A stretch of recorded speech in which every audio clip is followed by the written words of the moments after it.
I am from Tata Motors Jaijit and also privileged to be a cybersecurity task force of Mr. Modi last year formed by DSI NASCOM. The major three areas we focus on people, process, technology, where the technology orientation was one question which I tried to ask to the forensic experts that when a corporate face a security incident, first you rightly admitted that 90% was not even registered by the ISD or integrated service desk. They simply format the disk, even if it is stolen or reported. So if still the security incident is reported and what needs to be done from a corporate angle, that n- things what is the prerequisite of digital forensic for doing a proper cyber crime? Is there any format or some prescribed guidelines to the corporates that what minimum they need to do so that they can initiate the cyber forensic in a proper way? Another question, last Yeah, question. we will limit it to one question. Yeah. Sorry. Sir, did you get the question, Mr. Sanghvi? Actually, I am not able to listen what exactly the Yeah, yeah. question So the is. question was that if, Voice quality is dropping. is it audible now? Is it audible? Yeah, now it's audible. Yeah, so the question is if a company is, attacked, or if there is a security incident happens in a company, from forensic perspective, what are the guidelines available? What needs to be done? What we should protect? What we should keep as it is so that it can be investigated properly? I think not there is single thing which can be done, which should be done if you want to protect all the data. But the best part is you should not carry out any other functions or any other applications, or you should not you should not shut down the system, or you should not start it, boot it again. So there are a number of good guidelines even by the ACPO, even by the NIST, and even by the NIJ, which is available on the different websites by the US government. As of, if we talk about the Indian government, no, there is no such guideline available currently or not issued by any government agency.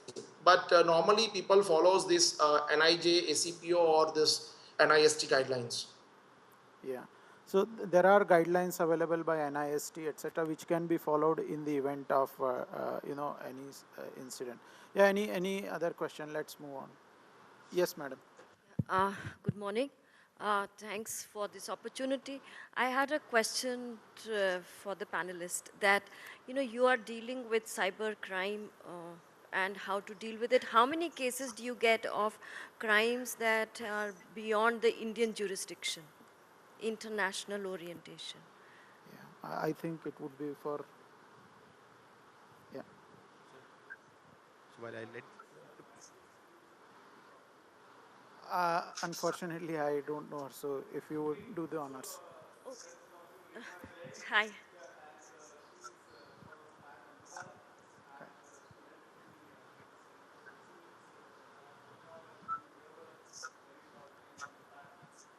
Thank you.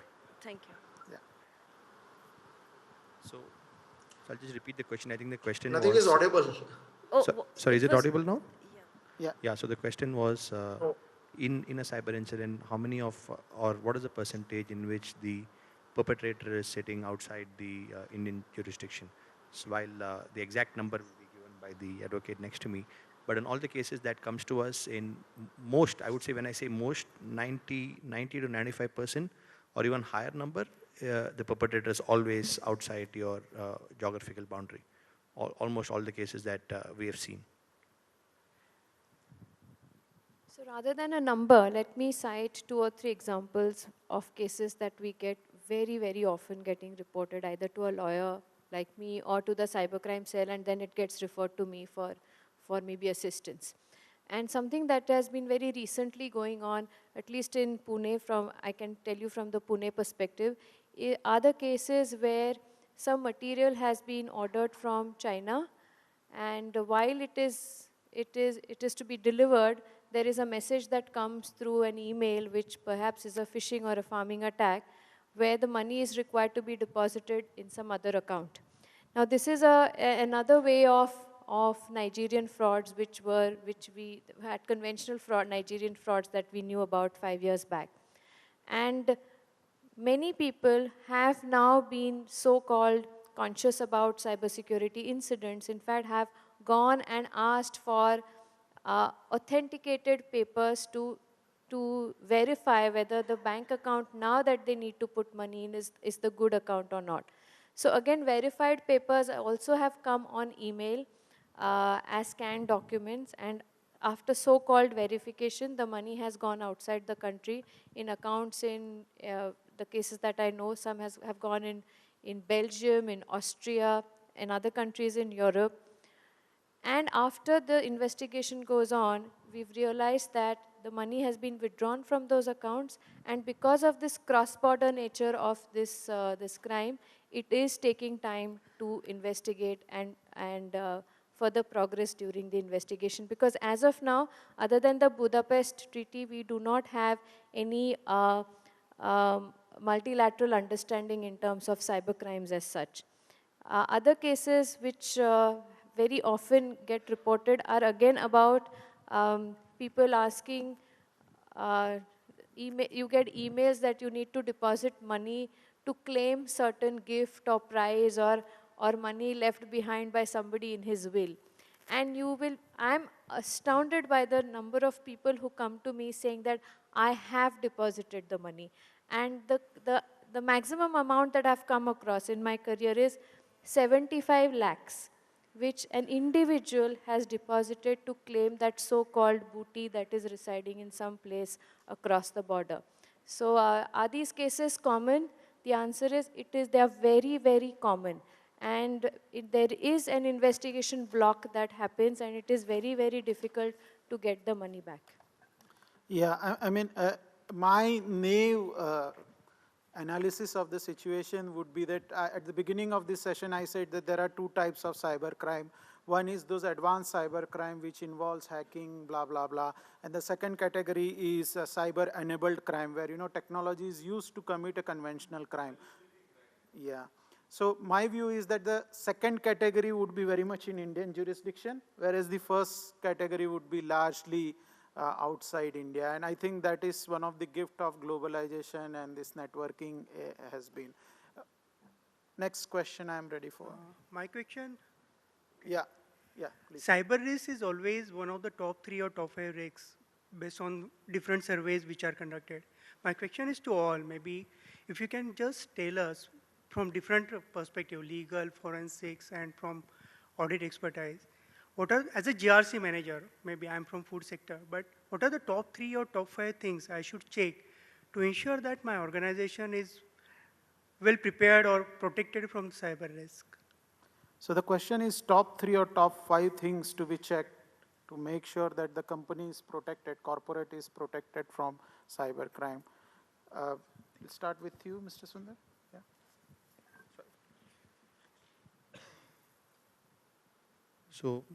So my reaction to the question, I wish life was so easy, right? If I did 3 things and I'm protected, but yeah, it is, but I shall attempt to answer. I think first, you actually need to do a mix of things, okay? One is primarily on the number 1 technology, but again, don't buy a Mercedes-Benz to solve a cybersecurity problem, right?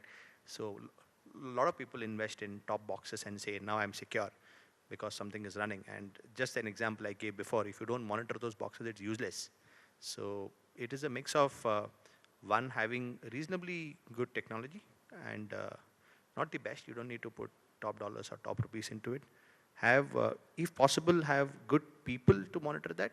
And I know that's a big challenge. So in many cases, at least in companies, if you have not reached a size and scale where you can attract that kind of talent to monitor, there are enough and more specialist agencies who will do that job for you, evaluate them well and get the right kind of people around it. And more so internally have a process to say, how do you deal with when something breaches? There's no point dealing with that matter once the breach happens. You should have thought it before, saying, if I'm in X industry, in an X business, and if a breach happens, what should I do? Classic example is this whole Nestle incident that happened, right? So the biggest weakness over there was their inability to respond in a timely manner. So you should have thought through, and I'm giving you a broad analogy, okay? You should have thought through from your process standpoint, if something happens, what is it that I will respond, who, when, and how will the response be? A combination of these three will only, I will not say make you Fort Knox, but at least make you better prepared, is what I'm saying from a cyber breach. Yeah. I think instead of going to other panel members, we'll take one more, two more questions so that, others will also get a chance to answer, ask the question. Yes, sir. So, while we have spoken about tangible assets, money being flown across India or whatever, we will need to talk about information being stolen. How would we attach a value to that information? I mean, this is something everybody will have different opinion, right? Before it is stolen, we would attach some value to it while doing privacy assessment and so on. But while it is gone, there is always a difference of opinion. So I would like to hear from our panelists. Yeah, I think I will pass it on to Mr. Sanghvi. Have you got the question, sir? The question was how we will put a value on the information. It is a challenging task to put a value. In your experience, how we... Still not audible. Still not audible. It's very getting... Yeah, the question was how do we put a value on the information? In your experience, how information has been valued when it is stolen? Was it clear? Hello? No? It looks Hello? like technology is not helping us. I think in the interest of time, I will move on to... while this technology is playing up, I will pass on the question to Mr. Sundar once again. So I'll probably answer this question by means of an example, okay? So when you see the railway reservation chart outside a train, and a lot of people, you see there are name and you need authentication, right? There are PAN numbers over there. For the railways, so that is a method of authentication. Yeah. Hello. Okay. Now, and you all probably are into WhatsApp and you got this forward, right? There are guys who are Yeah. copying those PAN numbers But and selling it to dwellers. feeble voices though. For a dweller, that is very valuable information because that helps him circumvent the law in this country. So depending on who you are with that information and what stage you ask that information, it has very divergent level of value. So to your question on specific to your organization, wherein when the information was not stolen, it had X value. When it got stolen, it became multiplied suddenly. Then I think the fundamental problem lies in, who is arriving at that value. In my mind, that value cannot multiply overnight. So the fundamental problem there is your RA or whatever mechanism that you have to do that classification or arriving at that value for that information is inherently wrong, because it cannot double suddenly. It can probably go up by a fraction depending on, that is because of economic condition, not because of the value of that information, right? For example, if you take market movements, if you had got X information and if there is a huge economic change, like the most recent one is Brexit, right? Just the change will suddenly change the value of some information exponentially. But that is not to do with your inherent assessment. That is to do with the way the environment operates. So that's the simple answer to your question. Yeah, I think it's quite a complicated topic if I understand. Yeah. I will take one last question. We are almost there, 11 o'clock. So one last question. Yeah. Yeah, Hemant will have the privilege of... Okay, Chandan. The oldest form of fraud is social engineering. How do you protect it? Yeah. And in cybercrime also, the social engineering is the most prevalent one. Social engineering is the oldest form, so Vaishali, if you would like to take, how you protect? If you're asking a lawyer, we are very happy of not protecting it. But coming to, social engineering existed before the technology advent was, and it's even there today. The gullibility is still there, and as the old adage goes, that if a person is gullible, there are people who are ready to cheat him, and it's getting more and more rampant in the IT age. My two bits to this is how do we protect ourselves against these so-called social engineering is use common sense. There are no free meals, something that our mothers also told us right from from the age that we started knowing how to interact with people outside our homes. that there are no freebies, there are no free meals. So if somebody is promising you something on the net, which is more than what you think is worth it, or without consideration, then obviously it is a ploy. Now, how do we do this? There are two ways. Create awareness, but there is a gap between just giving information to where there is obviously there has to be a change in behavior. So we need to bridge that gap. Right now we are still at the stage of giving out information.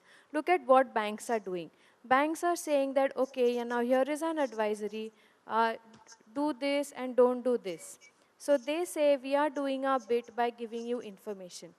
The gap is whether even after receiving the information, is there a change in behavior?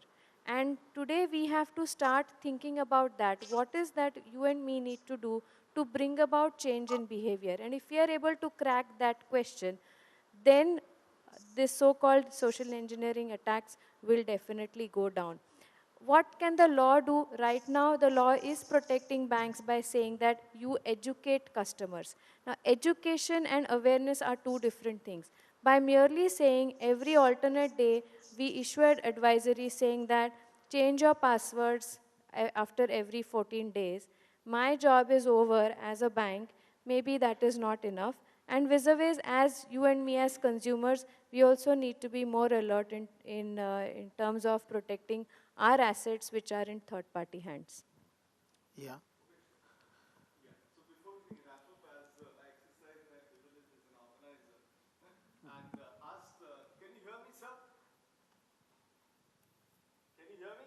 Yeah, yeah, yeah.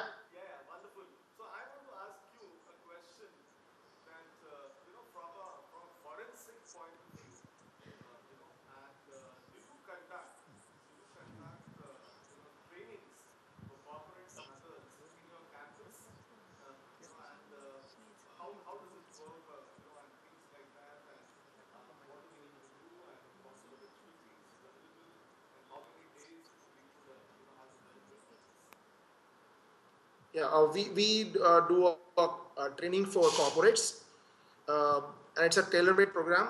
On the basis of need of the corporate, we conduct the program, and normally it is 15 days to 1 month, depending on the need of the corporates. So, be it forensic, pure forensic, that is the retrieval of evidence from the computer storage medias, or you just want to do a training for the security personnel, I mean IT security personnel, that is also possible in the campus. Yeah. Thanks, sir. So there is opportunity of training in the forensic is also available for corporates. I will summarize by saying that there are, based on the discussion, there are three pillars of cybercrime. How do we prevent cybercrime?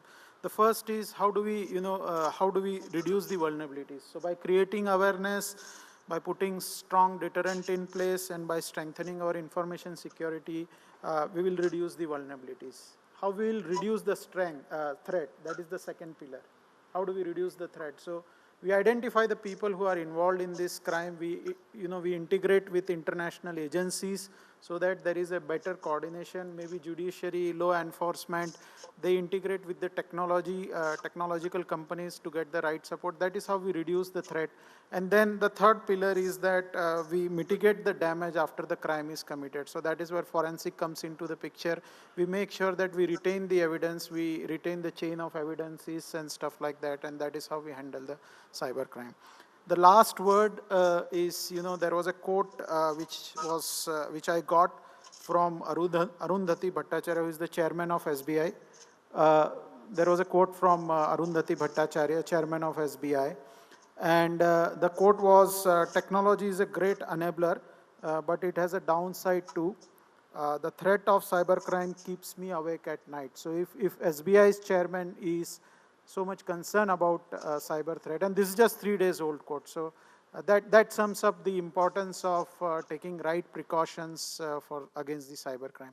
So with this, I thank panel members for such an interesting discussion, and you have been great audience. You have asked all pertinent questions. So thanks a lot and have a nice day, rest of the day.